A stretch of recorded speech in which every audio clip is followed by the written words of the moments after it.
Je vous invite à ouvrir votre Bible dans les évangiles. Le premier évangile, Matthieu, chapitre 23. Matthieu a 28 chapitres, si je m'abuse. Oui, donc le chapitre 23, c'est vers la fin de Matthieu.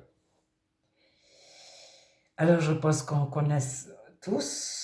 Malheur, malheur, malheur à vous conducteurs aveugles, malheur à vous hypocrites. Alors, dans certaines nouvelles traductions, le terme malheur a été atténué. C'est même devenu hélas pour vous. Alors, j'ai essayé de rechercher si vraiment Jésus a maudit ces pharisiens. Malheur à vous, c'est leur souhaiter une malédiction. C'est le contraire de bénir. Alors, je n'ai pas trouvé là, en grec, il y a un mot qui, ni en anglais ni en français, j'ai réussi à avoir une traduction de ce mot. Mais il y a deux possibilités. Et c'est quand même accuser des personnes, une des deux possibilités. Le mot en grec a deux possibilités en français. Enfin, en français, il n'y a pas la traduction exacte. Bref. Alors, Jésus, parlant à la foule et à ses disciples, dit: les scribes et les pharisiens sont assis de la chair de Moïse. Faites donc et observez tout ce qu'ils vous disent, mais n'agissez pas selon leurs œuvres, car ils disent et ne font pas. Ils lient des fardeaux pesants et les mettent sur les épaules des hommes, mais ils ne veulent pas les remuer du doigt. Alors, qu'est-ce que ça veut dire? Poser des fardeaux pesants sur les épaules des hommes, et puis soi-même, on ne les porte pas du tout. C'est vraiment accabler des personnes, les oppresser, les opprimer, et leur donner des choses à faire qu'ils disent et ne font pas. Alors, ils font toute leur action pour être vus des hommes. Donc le chrétien, il fait les choses devant Dieu. Il a la crainte de Dieu, c'est ça. Mais il n'a pas vraiment peur de Dieu, mais tout ce qu'il fait, c'est devant Dieu. C'est Dieu il attend l'approbation de Dieu. Mais enfin, c'est son ami, Dieu. Il collabore avec Dieu. Je ne sais pas. Il n'a pas une relation. Je ne vous appelle plus serviteur, je vous appelle mes amis, nous dit Jésus en Jean chapitre 15. Demeurez dans mon amour. C'est pas, mais on n'a pas la crainte des hommes, on ne fait pas les choses devant les hommes. Donc ils ne sont pas chrétiens. Enfin, ils ne sont pas remplis du Saint-Esprit. Je ne sais pas quel mot utiliser, parce qu'à cette époque, on n'attendait pas d'eux qu'ils soient chrétiens. Mais c'est des religieux qui sont vides de l'essence même de Dieu. Alors, ils portent de larges phylactères, ils ont de longues franges à leurs vêtements. Alors, les phylactères, c'est des boîtes à mettre sur le front et puis au bras pour avoir des versets de la Bible toujours sur le front et sur la main. Alors, ils ont un ou deux passages de la Torah. Alors, en général, on se fait la plus petite boîte possible pour qu'elle ne soit pas lourde, pas encombrante. Mais si on veut montrer qu'on est très religieux, on se met des grandes boîtes. Et les longues franges à leurs vêtements, ça démontrait la vertu. Nous, on est des bons chrétiens. Alors, plus ils avaient de franges, de longues franges à leurs vêtements, plus ça démontrait qu'ils priaient beaucoup, etc. Donc, ils montrent aux hommes, nous, on prie, nous, etc. Mais ça se retrouve sur Internet, vous avez des personnes qui arrivent et qui vous disent, bonjour, je suis pasteur. Mais un pasteur, il ne dit pas, je suis pasteur. Il dit, est-ce que tu es sauvé? Est-ce que tu es sauvé?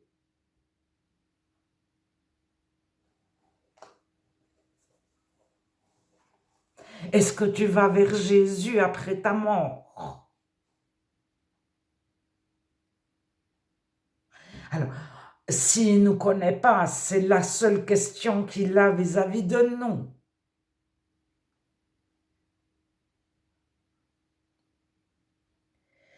Ils aiment la première place dans les festins et le premier siège de les synagogues. Donc les synagogues, il y en avait de très nombreuses à Jérusalem. C'est le temple, c'est comme des petites chapelles un peu partout. Il y avait déjà 2 temples, un en Samarie et un à Jérusalem. Et puis partout, il y avait des synagogues. Mais ça servait autant de café du coin que de forum, c'est-à-dire d'agora, c'est-à-dire de café du coin et de place du marché pour vendre et acheter, et on nourrissait les pauvres, etc. Alors, ils aiment à être salués dans les places publiques et à être appelés par les hommes rabbi, rabbi. Donc, rabbin, rabbin, maître, maître, pasteur, pasteur. Alors, quand aujourd'hui il y a quelqu'un qui aime qu'on y dise pasteur, pasteur, ça se voit comme le nez au milieu du visage. Alors il y en a, ils se présentent, moi je suis tout petit, nanana, et puis ils arrivent,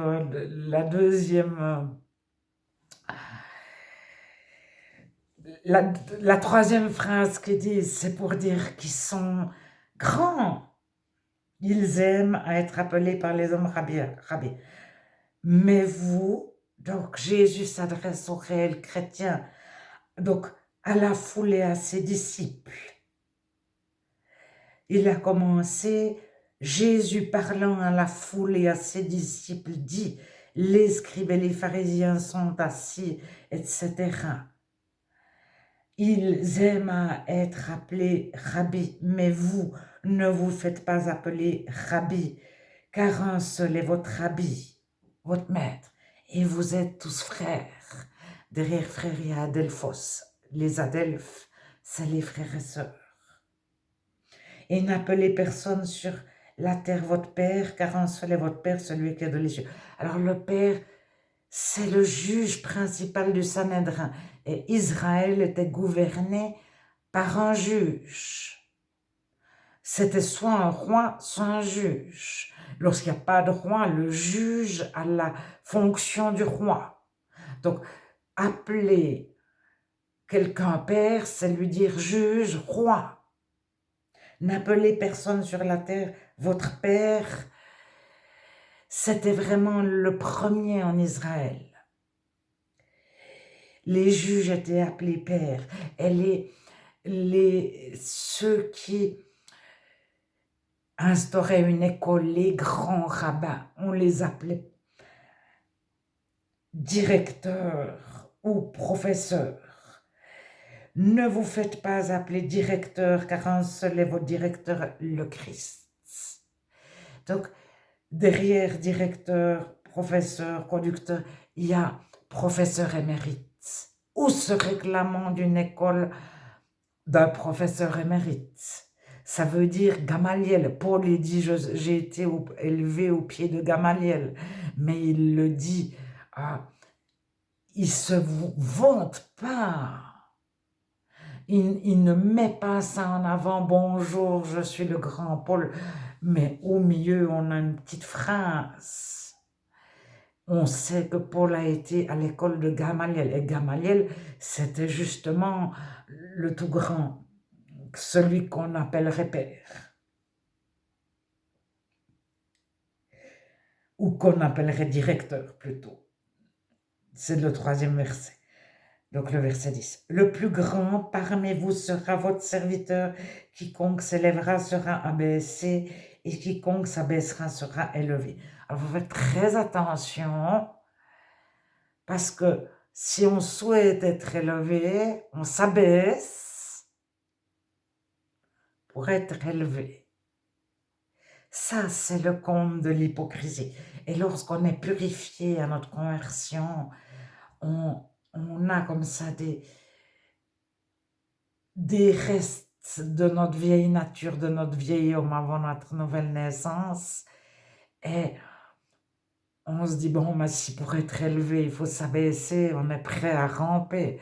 Mais Dieu, justement, la première pensée qu'on a dans ce sens, lorsqu'on est chrétien, il l'efface. Jésus, c'est une gomme. Alors, quand on a la première pensée qui arrive, des fois, mais on pense à ces trucs, si on la met directement devant Dieu, Jésus, c'est une gomme, il efface, on s'en souvient même plus avoir pensé ça. Mais si on laisse cette pensée, je ne sais plus, il y a un dicton, l'oiseau fait son nid. On en a une deuxième, une troisième, eh bien, ça prend de la place dans notre cœur. Et ça bouche les conduites, le téléphone avec Dieu. Mais il faut continuer de téléphoner pour qu'il débouche. Alors, malheur à vous, scribes et pharisiens hypocrites, parce que vous fermez aux hommes le royaume des cieux. Donc, il raconte n'importe quoi. Il propose un chemin qui ne mène pas à Dieu.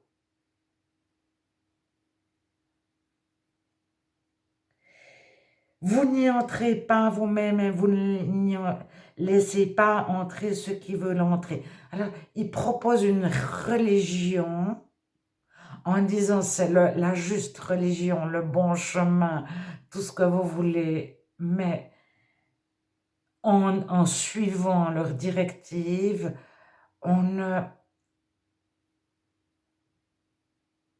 les directives sont fausses.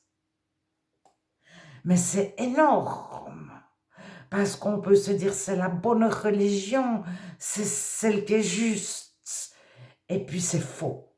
Alors, vous dévorez les maisons des veuves et vous faites pour l'apparence de longues prières. À cause de cela, vous serez jugé plus sévèrement. Celui qui parle, mais moi en premier, on a une responsabilité.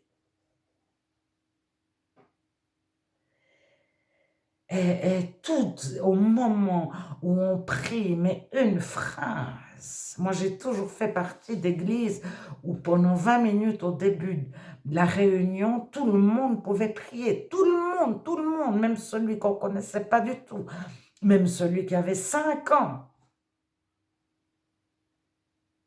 Même celui qui avait regardé des films porno tout le samedi soir, on ne savait pas. Et il pouvait prier, il pouvait dire une phrase, il pouvait ouvrir sa Bible, il pouvait entendre un chant. Alors, mais c'est une responsabilité énorme.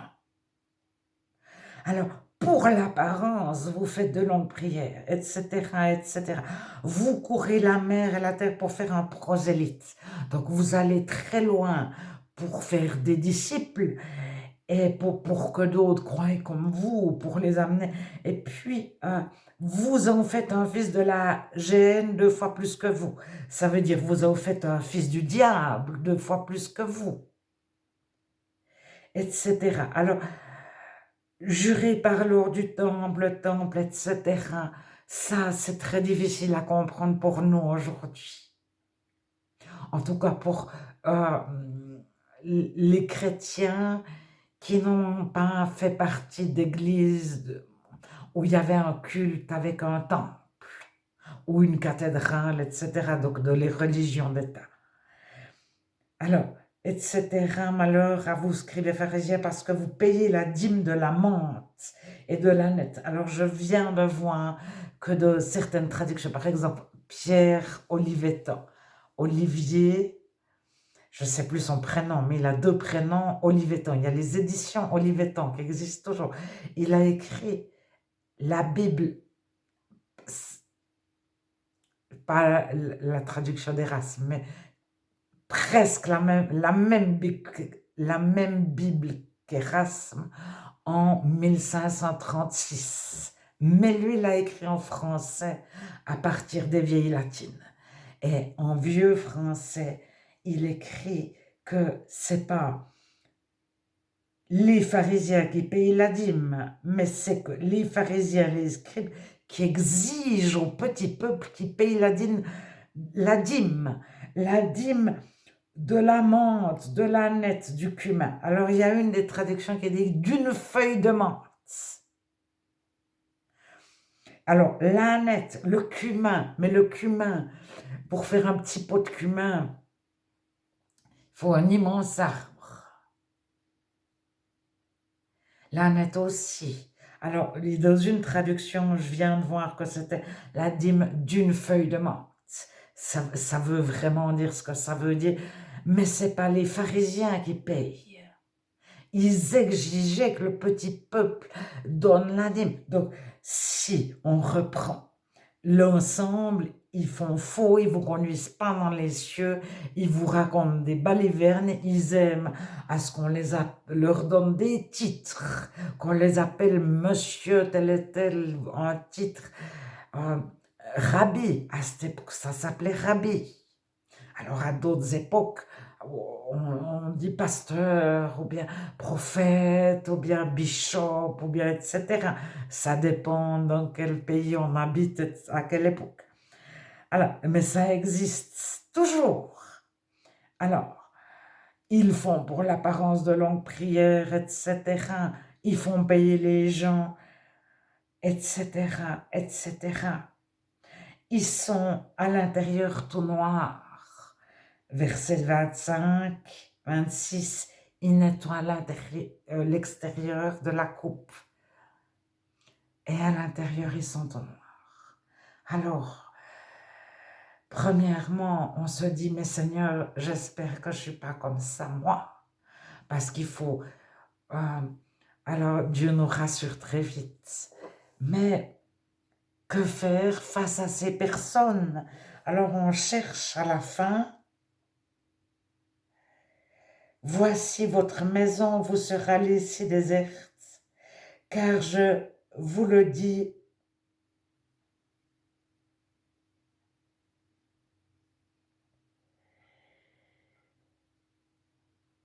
serpent, race de vipère, comment échapperez-vous au châtiment de la gêne? Je vous envoie des prophètes, des sages et des scribes, vous tuez, crucifiez les uns, vous battez de verge les autres de vos synagogues, et vous les persécutez de ville en ville, etc., etc.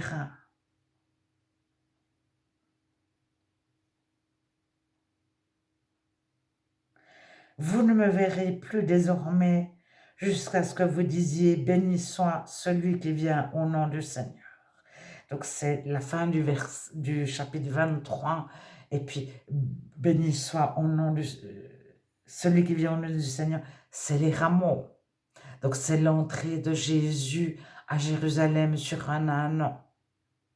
Et là, il est adulé, toute la foule va dire qu'il est énormément grand, mais vraiment, il n'y a pas un groupe qui est contre lui, ou ceux qui sont contre lui se taisent tellement il y a de gens qui l'acclament, qui l'adulent. Et 3 jours après, les mêmes diront crucifie-le, crucifie-le, et il y aura une poignée de femmes au pied de la croix. Alors, nous-mêmes, faisons très attention quand on est adulé. C'est pour ça qu'on craint Dieu, on ne craint pas les hommes. Si on a 200 000 personnes qui nous acclament, ou zéro, ou une seule, eh bien, on a la même valeur aux yeux de Dieu.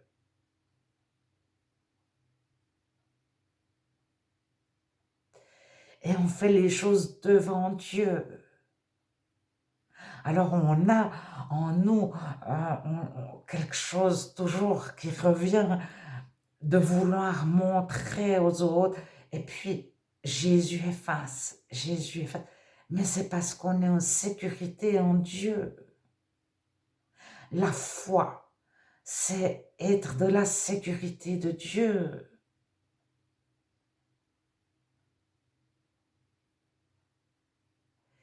Et le chrétien, il vit sécurisé, il est confortable. Je ne sais pas comment dire.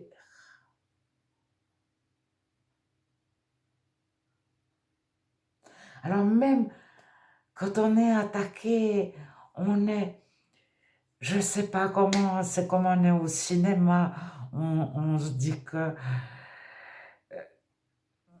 le film va finir. Et puis que c'est un film. Et puis que la vraie réalité, c'est Dieu qui nous sécurise H24. Parce que pour arriver à être 6 personnes qui sont décrites, elles ont toutes de l'apparent, on les voit dans les premières places, etc. Mais au fond d'elles-mêmes, elles sont détruites. Elles sont insécurisées. C'est pour ça qu'elles ont besoin d'écraser les autres. Mais je ne sais pas, moi je pense à Weber, Les fourmis, comment il s'appelle, celui qui a écrit le livre Les fourmis. Il parle des rats. C'est l'expérience des rats.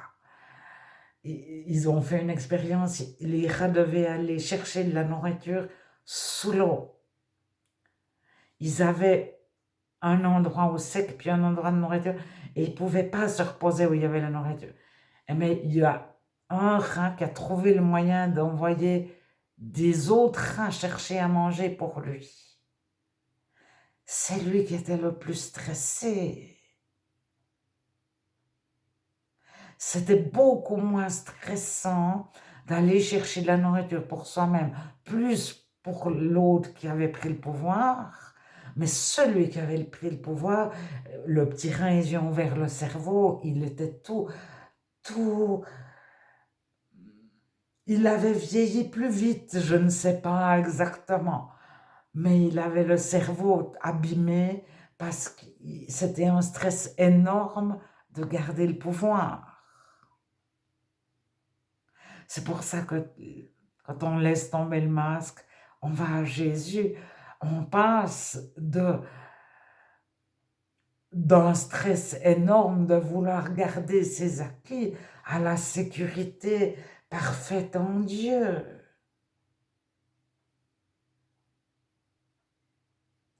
On passe de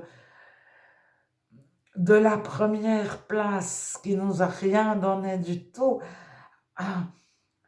parce qu'on est flatté, ceux qui sont en haut, ils se flattent entre eux, mais ils ont ils sont pas amis entre eux, ils ont une telle concurrence pour avoir la première place. C'est-à-dire que les autres, ils mangent, ils boivent dans les festins, c'est écrit, et puis ils profitent du festin.